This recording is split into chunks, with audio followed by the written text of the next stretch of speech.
मेरी जैसी scary teacher की कहानी सुनने से पहले प्रेस द सब्सक्राइब बटन, वरना बेल आइकन दबाना मत भूलना। Scary teacher 2 teachers day horror story. ये कहानी 8th क्लास में पढ़ रहे रिजुल की है।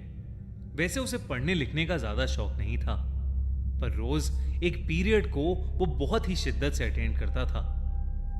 वेंकट सर का पीरियड। वेंकट सर रिजुल की क्लास को मैथ्स पढ़ाते थे और रिजुल के सबसे फेवरेट टीचर भी थे। रिजुल उनकी हर क्लास फर्स्ट बेंच पर बैठकर अटेंड करता था। वेंकट सर की खास बात यह थी कि एक अच्छे टीचर होने के साथ साथ वो बहुत पंक्चुअल भी थे। वो क्लास में कभी भी लेट नहीं आते थे। पर उस दिन कुछ अलग था। पीरियड शुरू हुए 10 मिनट हो चुके थे, पर वेंकट सर अब तक क्लास में नहीं आए थे। सभी बच्चे क्लास में शोर मचाने लगे, पर रिजुल फ्रंट सीट पर बैठ बस क्लास के दरवाजे की तरफ देखे जा रहा था। तभी उसने देखा कि क्लास के दरवाजे से टेढ़ा होकर कोई क्लास के अंदर झांक रहा था।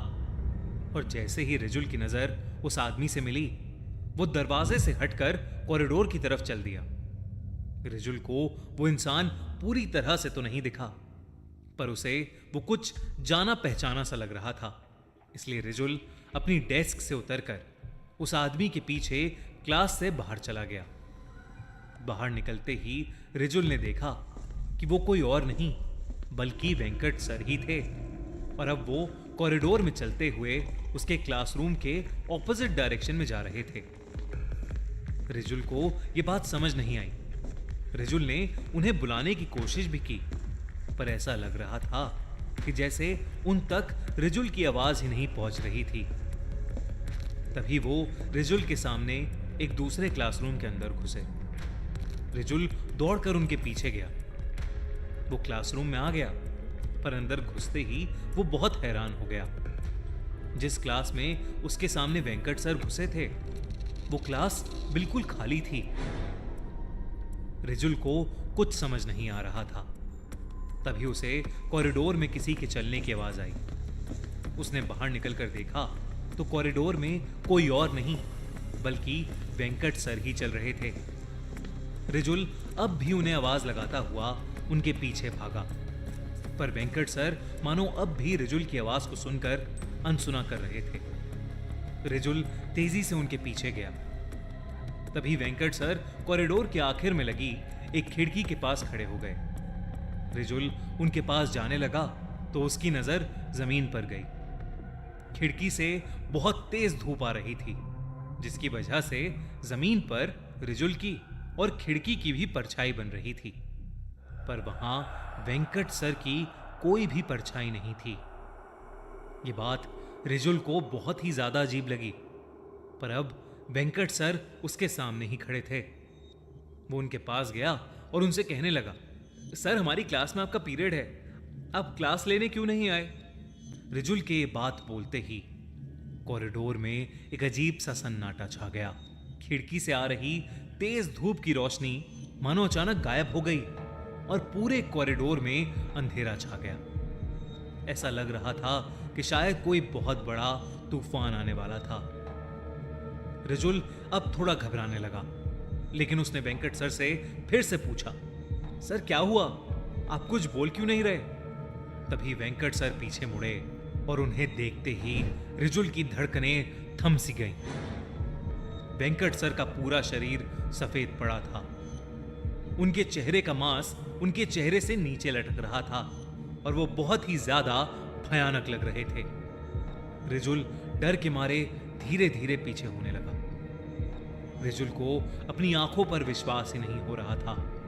अचानक ही उसके सामने खड़े वेंकट सर ने अपने मुंह को खोलकर बहुत बड़ा कर लिया और वो कुछ बोलने की कोशिश करने लगे, लेकिन अजीब सी आवाजों के अलावा वो कुछ भी नहीं कह पा रहे थे।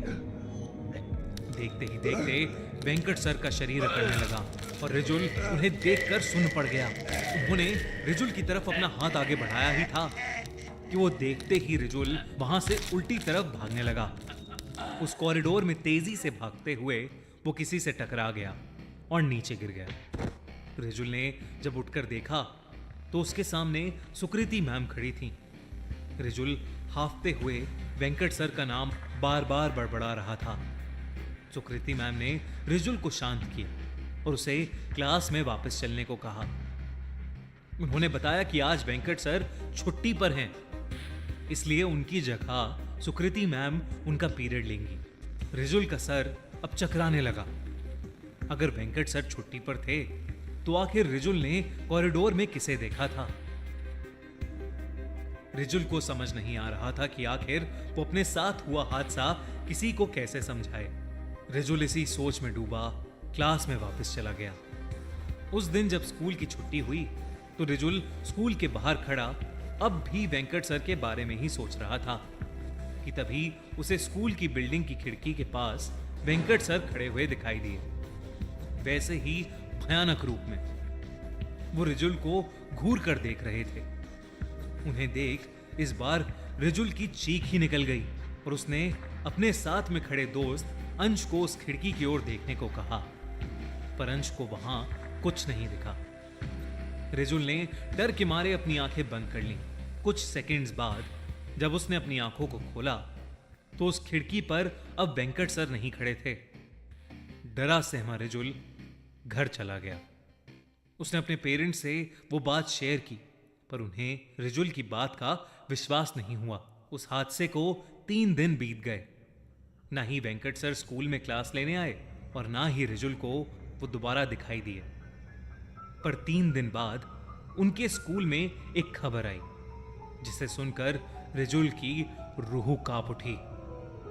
खबर यह थी कि वेंकट सर की 3 दिन पहले ही मौत हो गई थी। वो रात को सोए और सुबह उनका पूरा शरीर अकड़ा हुआ पाया गया।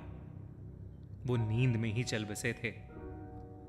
रिजुल को आज तक समझ नहीं आया कि आखिर वेंकट सर सिर्फ उसे ही क्यों दिखाई दिए थे।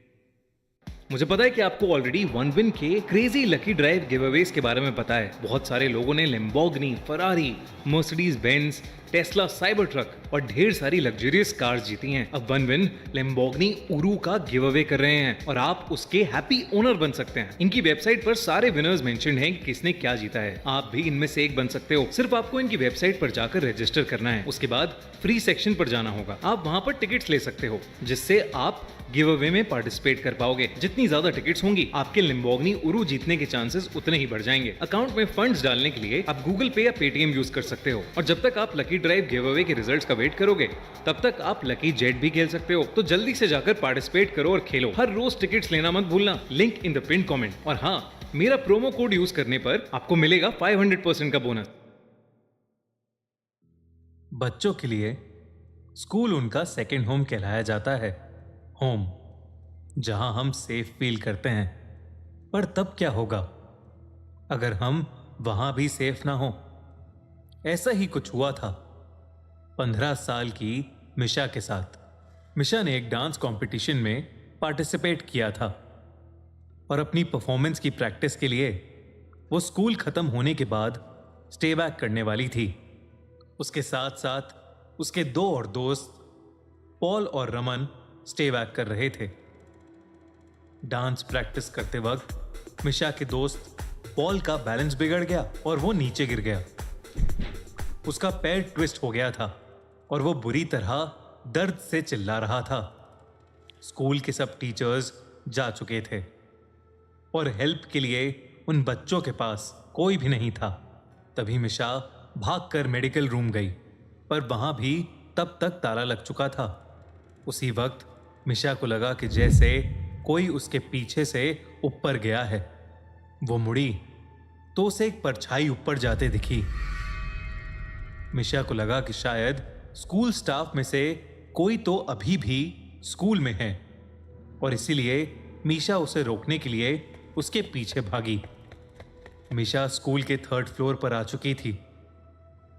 उस फ्लोर पर स्कूल स्टाफ के अलावा किसी का भी जाना मना था। मिशा पहले तो वहीं सीढ़ियों के पास खड़ी आवाज लगाने लगी, पर उसे कोई जवाब नहीं मिला, इसलिए वो थोड़ी आगे गई। उसने देखा कि उस फ्लोर पर सिर्फ एक ही रूम था और उस पर भी ताला लगा हुआ था। मिशा को कुछ समझ नहीं आया, तो वो उस परछाई को अपने मन का वहम समझकर वापस जाने लगी। लेकिन तभी उसे एक अजीब सी आवाज आई। जब मीशा ने पलटकर उस कमरे की तरफ देखा तो उस दरवाजे पर जो ताला लगा था वो टूटकर नीचे गिरा हुआ था। मिशा एकदम से चौंक उठी। वो उस रूम के अंदर गई। उसे दिखा कि एक आदमी खिड़की की तरफ मुंह करके खड़ा है। मीशा ने उससे पूछा कि अगर वो उसके साथ चलकर पॉल की मदद करेगा, लेकिन उस आदमी ने मिशा को कोई रिएक्शन ही नहीं दिया। मिशा को सब कुछ बहुत अजीब लग रहा था। उसने फिर से उस आदमी को पुकारा, लेकिन तभी अचानक उस कमरे का दरवाजा अपने आप बंद होने लगा। मिशा ये देखकर घबरा उठी। वो दरवाजे की तरफ गई और उसे खोलने की कोशिश करने लगी, लेकिन वो दरवाजा नहीं खुला। तभी मिशा को उस आदमी के हंसने की आवाज आने लगी। वो बहुत डरावने तरीके से हंस रहा था और धीरे धीरे उसकी हंसी तेज होती जा रही थी। मिशा में पलट कर देखने की हिम्मत ही नहीं थी और वो डर के मारे जोरों से दरवाजा पीटने लगी। कोई है? कोई है वहां? तभी मिशा को अपनी गर्दन पर हल्की सी हवा का एहसास हुआ। उसने पलट कर देखा तो उसका दिल दहल उठा। वो आदमी जो कुछ देर पहले खिड़की को देख रहा था, वो अब उसके ठीक सामने खड़ा था। उसके चेहरे पर एक हल्की सी हंसी थी जो मिशा को बहुत डरावनी लग रही थी।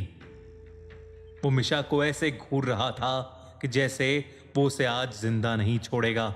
उसने मिशा को पकड़ लिया और उसे अपने पास खींचने लगा। मिशा का रोना छूट गया और वो डर के मारे बहुत जोरों से चिल्लाई। उस आदमी ने मिशा के मुंह पर हाथ रखा और मिशा के साथ बदसलूकी करने लगा।